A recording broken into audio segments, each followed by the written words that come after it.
Shalom Jemaat Tuhan, senang sekali boleh berjumpa kembali dalam Renungan Kingdom Devotion hari ini. Saudara sekalian, minggu lalu saya berbicara tentang bagaimana Rasul Paulus, sikap Rasul Paulus, pandangan Rasul Paulus, dan bahkan hidupnya Rasul Paulus terhadap Injil Kristus yang diberitakannya, yang dihidupinya. Nah, di dalam pasal pertama dia menuliskan sikapnya yang yakin, yang tidak malu untuk menyebarkan Injil kebenaran Kristus. Nah, saudara sekalian, hari ini kita akan melihat mengapa Rasul Paulus begitu yakin dengan Injil ini, apa yang menjadi konten, kekuatan, dasar daripada Injil ini sehingga Rasul Paulus bisa mengatakan, saya yakin, saya tidak malu dimanapun, di dalam segala keadaan untuk memberitakan Injil Kristus. Di dalam Roma pasal pertama ayat 16-17, sekali lagi saya bacakan, sebab aku mempunyai keyakinan yang kokoh dalam Injil, karena Injil adalah kekuatan Allah yang menyelamatkan setiap orang yang percaya, pertama-tama orang Yahudi tetapi juga orang Yunani. Sebab di dalamnya, di dalam Injil, nyata kebenaran Allah yang bertolak dari iman dan memimpin kepada iman, seperti ada tertulis, orang benar akan hidup oleh iman. Mari kita lihat saudara, mengapa Rasul Paulus begitu yakin dan tidak malu, bahkan dia menderita karena Injil. Pasti Injil memberikan sesuatu yang luar biasa, mendasari keberanian, mendasari kehidupan, mendasari penginjilan daripada Rasul Paulus.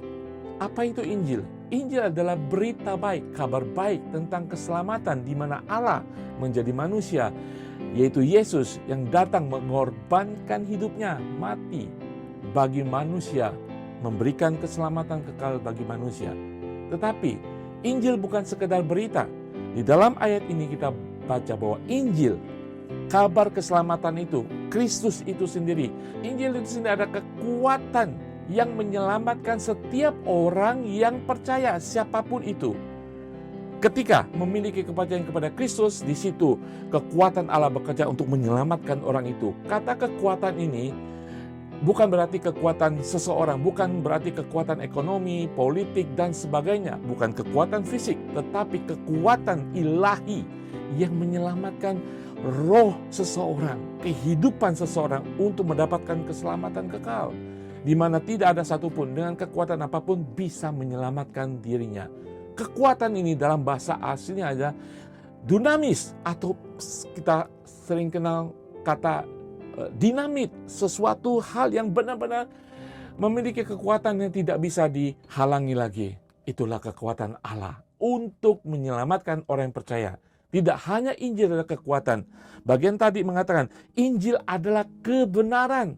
Kebenaran yang akan menyelamatkan kita. Tidak hanya dia menyelamatkan kita, melepaskan kita dari kekuatan iblis, tetapi Injil adalah kebenaran yang akan membebaskan kita, memberikan kehidupan kita di dalam kebenaran Tuhan.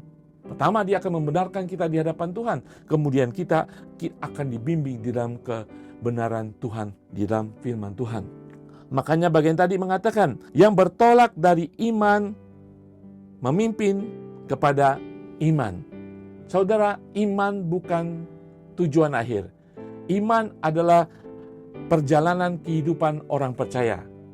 Di bagian akhir dari ayat 17 mengatakan orang benar akan hidup oleh iman. Kita masih hidup sebagai orang benar. Kita hidup di dalam iman.